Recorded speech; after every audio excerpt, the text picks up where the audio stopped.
Well, Joe Biden has made it official. He's stepping down from the presidential campaign for November. I know a lot of people are upset about it, crying about it, whining about it, scared about it. And I want you to tell you, just chill the fuck out. It'll be fine. The fact that Joe Biden decided to step aside is a disappointment, maybe even a little bit of a surprise, but he had a lot of pressure on him.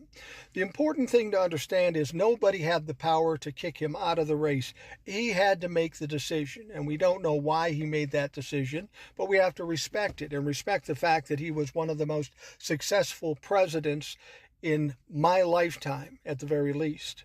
So if he wants to take it off and take the rest of his time in this world and relax with his family, I'm cool with that.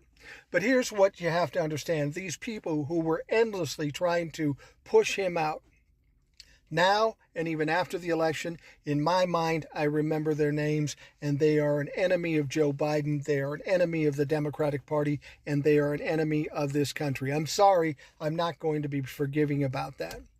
But now we've got to focus on what we need to do. And I was so happy to hear that Joe Biden endorsed Kamala Harris, because she's the only option to be the heir apparent in this situation. Picking somebody out of a hat and putting them in there would be insulting to Kamala Harris and to people of color, and it would be disastrous.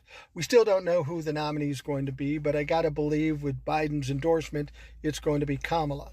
So we have Kamala going forward. And this is going to give the Republicans fits. It's going to expose their racism and misogyny and all the things that they're known for. It's going to bring it out more. And that's a positive thing. Here's the deal. We're going to be fine.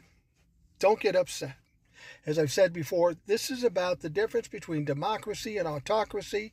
This is not about who's the favorite candidate. It's about how much people hate and are afraid of Donald Trump. That's what played the day in 2020. Joe Biden didn't get 81 million votes because they loved him and they thought he was the best guy. I mean, it turns out he was, but they didn't know that at the time. They did that because they were terrified of Donald Trump. Do you think they're any less terrified now? I suspect they're more terrified, and there are more people that understand what's going on with all that's been exposed. Democrats are going to win this race in November. I have all confidence that that's going to happen. It's in the cards. It's destiny, if you will.